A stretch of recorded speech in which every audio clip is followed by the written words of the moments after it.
Hey Mixers, welcome back to another WNBA props video, player props video. The 4 bets that I did give out to you did hit, so that was awesome. I hope you tailed me on some of those. And I do have 2 best bets for you today, a lean, a bonus bet, and a couple of altered line plays. So we have a 3-game slate, and there are a lot of moves that I do like. So let's jump into that. Just don't forget, if you want to get in for that cash giveaway prize, leave a comment, hashtag in the mix. Actually, I have the 2 best bets, so you can just leave any comment. And you'll automatically be entered in for that. So let's do the review. All right, so Sonia Citron over 11.5 points. I wasn't sure what that line would be, but it did come out at 11.5, and so we were able to take it there. She barely got us there with 12. I also just want to say on the side, I did take her PRA, which is not something I told you to do, 21.5, but that did not cash. So I just want to be transparent with you guys. You know that usually when I'm betting on a player, I'm also betting on another prop on that player. So let me tell you how I did that today.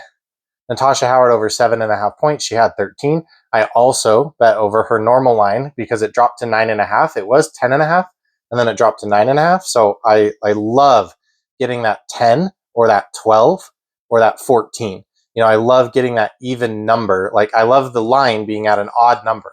And so because it dropped below 10.5 to 9.5, I took it. So obviously the 7.5 cashed and the regular line cashed as well. And then the Kelsey Mitchell over 2.5 assists. She had 3. I did also bet on her regular assist line at 3.5, and that did not cash. And then Kiki Iriafen over 9.5 points. She had 22.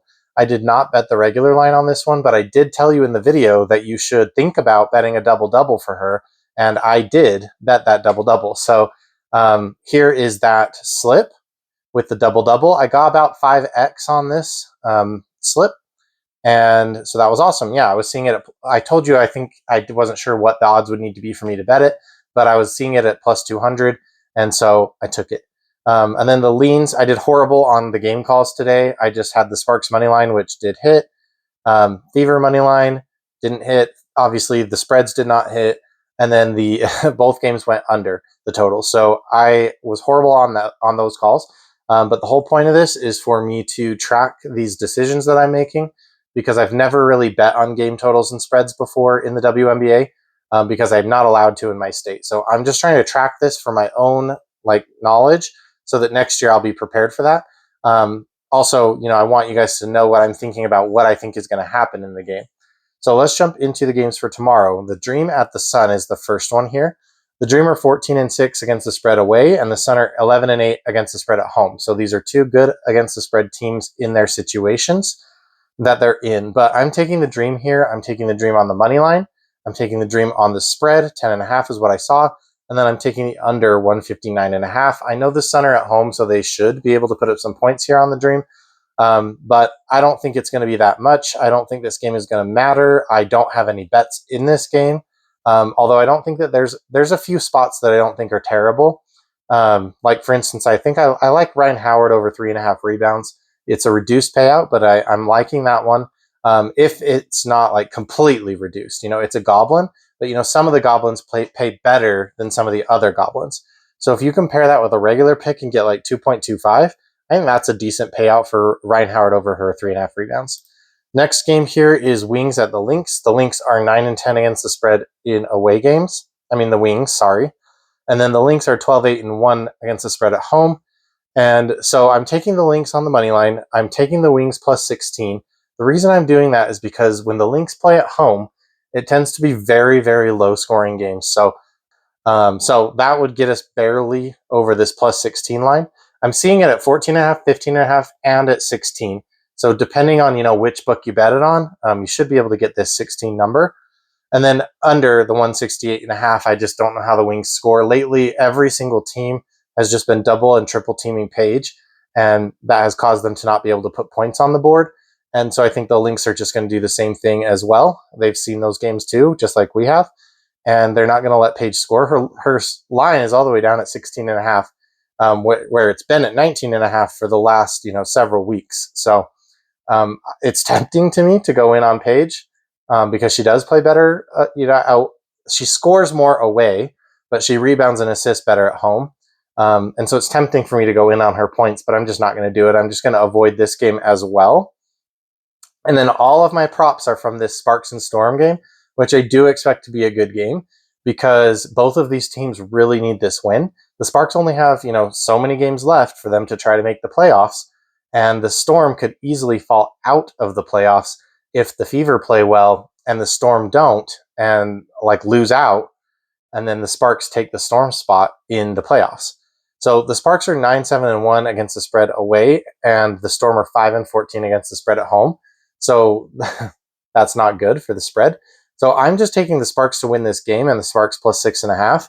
I think they're going to play their hearts out, and I think that they have the better roster. I know that the Storm are playing at home, but the Sparks have already been able to come in once this year and beat the Storm at home.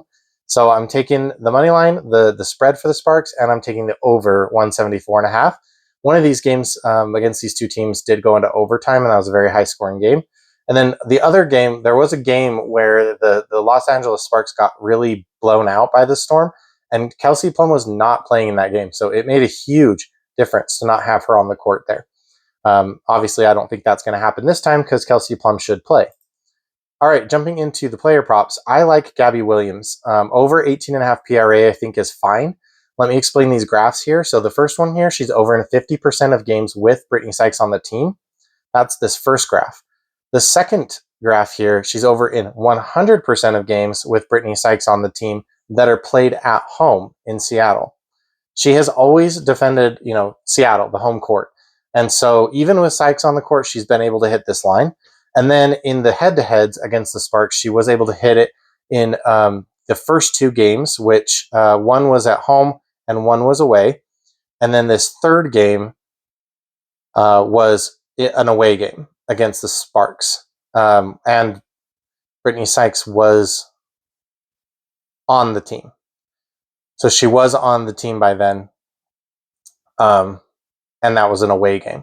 So I like the spot here for Gabby. It's scary, right? Because with Brittany Sykes on the court, she's been losing minutes in her away games, but she hasn't been losing minutes in her home games. So that's kind of what I'm banking on here. I'm also interested in her fantasy score. Gabby Williams had 8 steals in a previous game against the Sparks earlier in the year. Obviously, that was without Brittany Sykes. So I do think that there's a lot of equity here for some fantasy points. I don't know what the line is going to come out at. They usually try and tax us on Gabby Williams. They'll put her line at 27.5, which is absurd. So that's too high. But if it does come in 23.5, 24.5, I want it there. Although I want to point out Gabby Williams in her 2 good games against the Sparks, she had 49 fantasy points in both of those games. So she can clear the 27.5 line. I just think if you're playing the 27.5 line, you're counting on her having 3 steals and blocks. And at that point, there's got to be a steals and blocks line out somewhere that you can bet on for her instead of the fantasy line. So keep an eye on that. I'll try to leave it in the pinned comment if I do see it come up at a number I'm willing to bet, but it's not out right now. The next one here is going to be Kelsey Plum over 5.5 assists. She has been over in 61% of away games. She has had 7 in both of the head-to-head games where she played the Storm. One was a home game and one was an away game. So I do like her to have a big impact on this game in the facilitating market. And then the one game, remember, that she missed, that her replacements, the other players who played instead of her, did not assist very well at all. You can go look at the box score, and that is part of the reason why they lost the game. And then I have a lean here, Skylar Diggins over 5.5 assists as well. She is just a better road warrior, right? And so at home, she's only gone over this 50% of the time, but she's hooked 4 times. So if she had gone over those, a couple of times, suddenly this line jumps to 70% of the time. So you could lower this line to 4.5. I don't hate that.